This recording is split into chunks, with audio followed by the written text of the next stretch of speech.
আমি তো আমেরিকা মনে করো এই $15 হবে, যেমন বাংলাদেশের 150 কোথায় থাকো? আমিও তো জাপানে। ডলার $10 মিলিয়ন বাংলাদেশে মনে করো 20-30 টাকা হবে।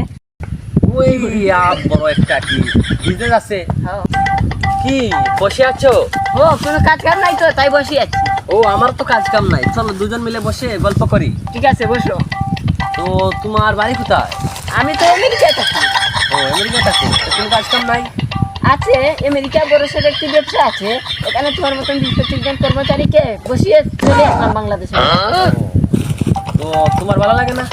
নো, এর জন্য তো আমি এখানে বসে গল্প করছি। তাহলে তুমি কোথায় থাকো? আমিও তো জাপানে থাকি। ওই বড় একটা বিজনেস আছে। তো এই বিজনেসে 50-60 কর্মচারীকে রেখে আমি চলে আসি। ভালো লাগে না এখানে থাকতে। যে তুমি যাবে, ফিরবে কবে? ফিরবো ওই সামনের মাসে। তো গ্রামের বাড়ি কোথায়? গ্রামের বাড়ি তো এই পাশে আছে। ওই পাশে? ও, তাহলে তোমার গ্রামের বাড়ি কোথায় পড়ছে? ওই তো ওই পাশে।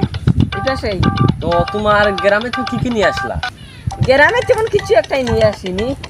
গ্রামে আমার ছোট্ট মতো একটা ঘর আছে। এই ঘরের মধ্যে এই সানগ্লাস আছে। এই সানগ্লাসটা দেখছো না?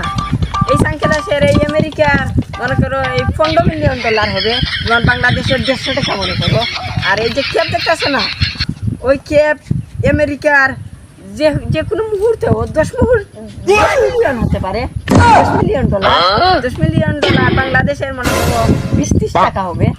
আর এই যে পেন দেখতেছো, এই পেন আমেরিকার কম হলেও $20-25 হবে, যেমন মনে করো বাংলাদেশের 2-3 হাজার। আর এই যে জুতা দেখতেছো, এই জুতা আমেরিকা $10-12 হবে, যেমন বাংলাদেশের 35-30 টাকা। আর এই যে শার্ট দেখতেছো না, এই শার্ট হলো আমেরিকার $30 মিলিয়ন হবে। আর এই শার্টের বাংলাদেশে কত দাম জানো? 40 টাকা।